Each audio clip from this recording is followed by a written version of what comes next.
Halo semuanya, jumpa dengan gua Chandra di channel Sarapin Tekno. Belum ada sebulan nih HP launching, langsung aja muncul beberapa isu cuy. Terutama isu yang lagi rame-ramenya, yaitu kamera berembun. HP ini berembun katanya cuy. Isu yang sama kayak si Xiaomi 13T pertama kali launching, sama-sama menggunakan kamera Leica cuy. Karena penasaran, gua akhirnya beli aja si Xiaomi 14 ini dalam kondisi second di harga 10 jutaan. Iya, gua dapat HP ini tuh di harga 10 jutaan, lebih tepatnya 10,7 jutaan cuy. Nah, kenapa gue bisa dapat harga segini? Karena memang dapat cashback dari pihak marketplace kurang lebih 560 ribuan, dan kalau di total ya paling 10,7 lah ya. Lalu kalau misalnya kalian tanya kenapa orang tersebut jual HP second, gue sendiri nggak nanya spesifik soal itu ya, karena kemungkinan ada dua nih. Yang pertama mungkin karena mereka mengincar gift alias beberapa hadiah dari Xiaomi pas waktu beli Xiaomi 14 ini, dan yang kedua yaitu masalah isu kamera berembun di HP ini. Maka daripada HP-nya harganya makin turun, jadi mungkin si seller ataupun penjual ini mikir, gue jual aja HP-nya daripada harganya makin turun gitu ya. Dan akhirnya gue dapet di harga 10,7 cuy. Jadi ini dia Xiaomi 14. First impression gue soal smartphone yang satu ini, gue bisa bilang HP ini bagus di segala aspek cuy. Walaupun memang gue belum bisa ngasih experience ataupun review lebih mendalam soal smartphone yang satu ini, karena memang gue pakai smartphone yang satu ini masih kurang lebih 7 harian cuy. Nah, tapi mungkin gue bakalan review nantinya ya setelah pemakaian 2 minggu atau enggak 1 bulan sekalian. Karena memang HP ini bakalan jadi HP second daily gue cuy, buat ngegantiin si Oppo Find N3. Sebelumnya kan HP daily utama gue yaitu iPhone 15 Pro Max dan juga Oppo Find N3.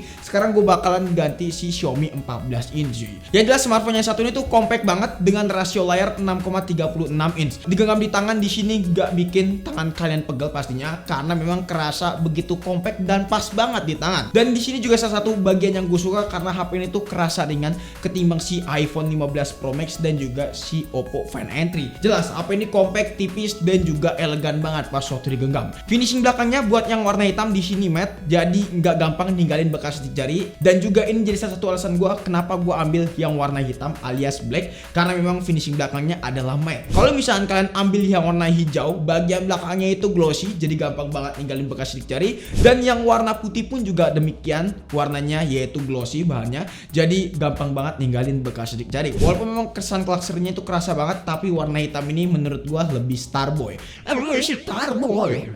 Starboy. Beralih ke bagian sisi layar, yang dimana Xiaomi 14 ini udah pakai layar yang flat, nggak 3D curve lagi kayak si Xiaomi 12 yang pernah masuk di Indonesia.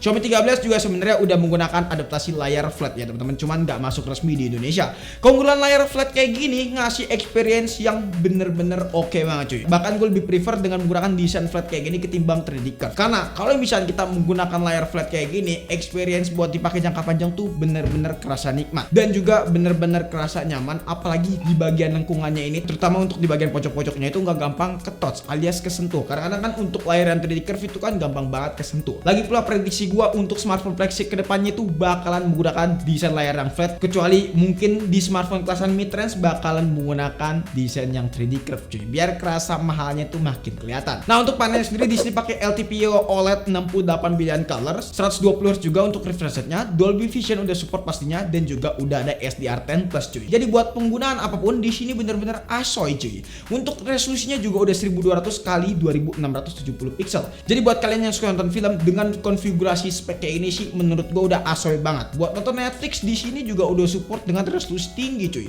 Jadi nggak bakalan bikin sakit mata, dan yang gue suka untuk warnanya di sini bener-bener tajam banget. Warnanya vivid, kelasan Xiaomi banget kalau menurut gua. Jadi untuk mas layar udah nggak usah diragukan lagi. Di sini desainnya udah flat, terus juga buat nonton film ataupun penggunaan daily di sini bener-bener asik selama 7 hari gue pakai smartphone yang satu ini. Untuk brightness-nya di sini bisa di-push sampai 300 nits. Jadi menurut gua kalau dipakai di luar ruangan sekalipun layarnya masih terasa terang cuy. Ini bagian yang gue suka. Terus juga untuk corning glass-nya pastinya udah pakai yang seri Victus, jadi udah aman banget cuy. Proteksi layar dari smartphone yang satu ini. Yang jelas pada intinya sejauh gue pakai layar yang smartphone yang satu ini, gue nggak ngerasa ada yang komplain cuy. Karena memang layar dari Xiaomi 14 ini bener-bener udah ngasih experience yang oke. Secara rasio ataupun kekompakan juga smartphone yang satu ini udah ngasih kesan yang oke. Bezelnya juga tipis karena memang smartphone yang satu itu masuk ke kelasan flagship, jadi menurut gua nggak ada masalah untuk masalah layar. Sama kayak masalah performance-nya juga, yang dimana performance dari smartphone yang satu ini udah nggak usah dirukan lagi karena dia pakai SoC Snapdragon 8 Gen 3 alias SoC terkencang naga saat ini cuy. Saat video ini dibuat lebih tepatnya ya. Dari skor Antutunya aja dapat di angka 1,9 juta. Di sini dalam kondisi temperatur ruangan normal di angka 23 derajat Celcius ya teman-teman. Kita memang belum coba benchmark dari smartphone yang satu ini lebih dalam karena memang gue belum bisa ngasih data ke kalian ya teman-teman lebih detail dari smartphone yang satu ini. Tapi tenang aja, nanti gue bakalan bahas masalah benchmark lebih dalam mungkin di video review 1 bulan dari smartphone yang satu nih. Tapi yang jelas untuk gambaran aja buat Antutunya dapat di angka 1,9 jutaan yang menurut gue tuh udah gede banget ya, karena memang Snapdragon 8 Gen 3 udah nggak usah diragukan lagi lah. Kita udah sering juga review SoC yang satu ini dan memang punya hasil benchmark yang segitu. Digeber buat main Genshin Impact di smartphone yang satu ini juga ngasih experience yang oke, walaupun memang bobot dari HP itu kerasa ringan dan juga tipis, tapi tetap di sini kalau buat jajak game masih kerasa fun banget teman-teman. FPS-nya dengan settingan rata kanan Genshin Impact dapat di angka 60. Ya minim banget terjadi frame drop, walaupun memang ada frame drop tipis-tipis. Cuman ya balik lagi, smartphone tipis dan compact kayak gini ada masalahnya cuy, yaitu masalah temperatur. Karena memang kalau dari segi temperatur HP itu gua akuin agak sedikit lumayan panas. Ya sebenarnya ini adalah faktor desain HP ini aja yang memang desainnya compact, jadi gampang banget panas cuy. Pembawaan panasnya tidak terlalu maksimal. Tapi yang jelas untuk masalah performance lebih dalam kita bakalan bahas nantinya aja teman-teman, karena memang banyak banget pembahasan performance yang harus gue kulik dari smartphone yang satu ini. Karena memang pembahasan performance gue belum bisa bahas lebih dalam soalnya masih pakai sekitar 7 harian gitu loh ya. Jadi ya sabar aja kalian. Mending kita bahas hal yang lain yang paling menjadi perdebatan. Yang lain yang bukan adalah masalah storage alias varian cuy. Ya memang cukup disayangkan buat variannya sendiri yang hadir di Indonesia cuman 12 per 256 GB aja dengan harga sekitaran 11 juta cuy. Padahal dengan harga yang sama kita bisa mendapatkan storage yang lebih gede, yaitu di angka 512 GB cuy. Kalau misalkan kalian lihat storage di angka 256 GB ini memang bener-bener ngap-ngapan buat dipakai di tahun 2024 cuy. Soalnya apa? Soalnya kalau misalkan kalian lihat untuk storage yang kepake di sini udah 98 GB dan sisa 168 GB lagi cuy. Jadi menurut gua ya belum ada 1 bulan aja nih HP udah ngap-ngapan buat storage-nya. Memang cukup sedih sih ya. Nah ditambah sedih lagi kalau misalnya kalian bandingkan dengan harga di global ya teman-teman, di luar negeri sana ya. Contohnya di negara tetangga sebelah yang dimana dengan harga yang sama kita mendapatkan varian 12 per 512 GB cuy. Jadi ini gede banget dan benefitnya didapat juga lebih banyak ketimbang yang di Indonesia gitu ya.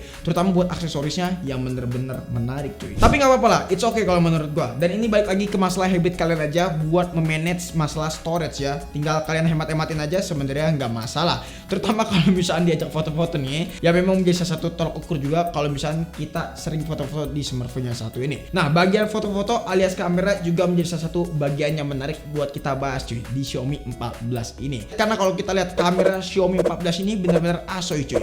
By spec memang di sini bener-bener resolusinya udah gacor parah, karena memang ketiga kamera belakang ini punya resolusi 50 megapiksel. Buat lensanya di sini udah pakai Sumilux cuy. Di sini untuk lensanya berbeda ketimbang Xiaomi 13T yang dimana masih menggunakan Summicron. Jadi secara improvement bakalan jauh lebih overkill cuy dan bakalan jauh lebih OP. Nah langsung aja gue spill buat hasil foto dari Xiaomi 14. Yang dimana kalau kalian lihat di sini hasil foto dari Xiaomi 14 udah bener-bener secakep itu cuy. Detailnya bener-bener tajam, apalagi warnanya kerasa nyaman banget dilihat di mata cuy. Walaupun memang ada sedikit efek-efek autentik dan juga vibran, tapi kalau menurut gue untuk warnanya kalau kita lihat di sini masih kerasa nyaman dilihat cuy. Karakter warnanya memang agak sedikit lumayan gelap, tapi di sini bisa nge-highlight bagian yang menurut gue cukup lumayan penting, kayak misalkan foto daun ataupun foto objek orang dengan baju warna yang lebih gonjreng gitu loh ya, ataupun outfit yang lebih gonjreng di sini bisa di highlight warnanya. Naturnya bener-bener seperti layaknya kita menggunakan kamera profesional. Oke, ini kita rekam di resolusi 4K 30 fps ya teman-teman, di mode SDR on. Ya, hasilnya kurang lebih seperti ini. Kalau kalian lihat hasil 4K 30 fps stabil, dan kalau gua lihat juga warnanya di sini benar-benar cakep nih. Jadi memang bukan layaknya seperti kamera Xiaomi kalau menurut gue ya.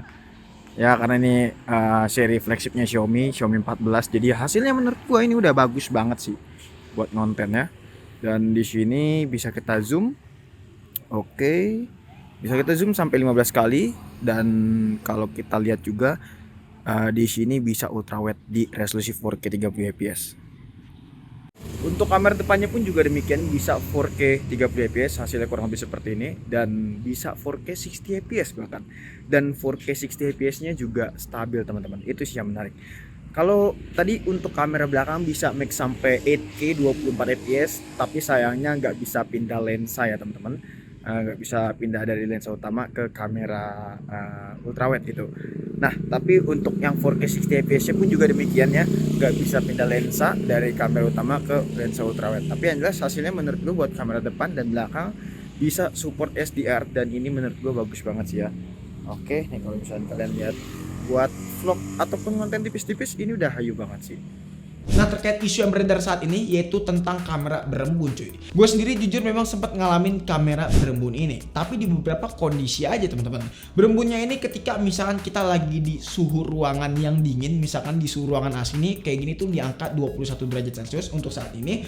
Dan ketika kita bawa di luar ruangan, dalam kondisi di luar ruangan tuh lagi panas, misalnya di angka 32 derajat Celcius, lebih tepatnya di siang hari ya teman-teman. Lalu kita ajak foto-foto di smartphone yang satu ini dan kita ajak rekam di resolusi 4K. Hasilnya memang bakalan nyembulin embun, tapi embunnya itu bisa hilang dalam waktu 1 menit aja. Jadi memang bener ada embun di smartphone-nya satu ini. Ya misalnya kalian pengen ngejat sih, it's okay gitu loh, nggak apa-apa. Tapi menurut gua ini tidak terlalu masalah banget gitu ya. Ya mungkin ada orang juga yang bakalan jadi masalah sih, karena memang harga flagship masa berembun gitu ya. Tapi moga ini cuma awal-awal batch aja ya teman-teman, alias batch 1 ya, karena kita tahu sendiri lah batch 1 biasanya begitu ya. Nggak cuma di Xiaomi aja, tapi di brand-brand lain pun juga demikian. Dan gue berharap isu kayak gini tuh cepet banget kelar. Kalau misalnya kalian nanya apakah ini berkaitannya dengan IP68, mungkin bisa jadi berkaitan dengan IP68 juga. Tapi pas waktu gue ajak nyebur HP ini selama semenit ya teman-teman, lalu gue rekam dan itu nggak ada masalah. Jadi memang balik lagi mungkin masalah alam kali ya, tapi nggak mungkin juga masalah alam. Tahu pusing. Nah, untuk kapasitas baterai sendiri di sini punya kapasitas 4610 mAh cuy. Buat fast chargingnya sendiri udah 90 watt dan udah include di dalam paket pembelian juga. Jadi kalian beli HP dapat chargernya. Nah, secara screen on time HP itu bisa bertahan 7 sampai 8 jam pas waktu gue coba. Di sini memang bertahannya cukup lumayan oke ya. Walaupun memang kapasitasnya bukan 5000 mAh, tapi secara keiritan baterai HP ini cukup lumayan irit gitu ya. Jadi gue gak komplain sama sekali untuk masalah baterai. Oke, kesimpulannya karena ini cuma video quick review alias review singkat ya teman-teman dari smartphone yang satu ini, gue belum bisa menjabarkan data benchmark ataupun review yang mendetail ya. Lagi-lagi mohon maaf karena memang video ini agak sedikit telat gue akuin, dan ya gue cuma pengen ngasih experience aja selama gue beli Xiaomi 14 ini di harga 10 jutaan gitu ya. Jadi kalau misalnya kalian punya review lebih mendalam soal smartphone yang satu ini, boleh banget tulis di kolom komentar, nanti bakalan gue tampung dan mungkin bakalan gue bahas di video selanjutnya mengenai Xiaomi 14 ini. Tapi yang jelas smartphone saat ini bakalan gue pakai dulu selama kurang lebih 1 bulan atau enggak 2 bulanan ke depannya teman-teman, dan ini bakalan jadi smartphone daily second gue teman-teman. Jadi misalkan nanti ada updatean software ataupun ada kendala, gue bakalan update lagi. Mungkin cukup sekian aja video kali ini. Kalau misalnya kalian punya pendapat atau punya pertanyaan, boleh banget tulis di kolom komentar, ataupun pengen nanya secara privat tentang smartphone yang satu ini, boleh banget DM di Instagram kita di @rapidtechno. Pengen join ke komunitas kita, boleh banget klik link yang ada di deskripsi. Chandra pamit, sampai jumpa di video selanjutnya. Until next time, goodbye. Xiaomi 14 kamera berembun, aduh, tapi nggak apa-apa lah. Cuman sayang juga sih kalau dipikir-pikir 10 juta loh bro.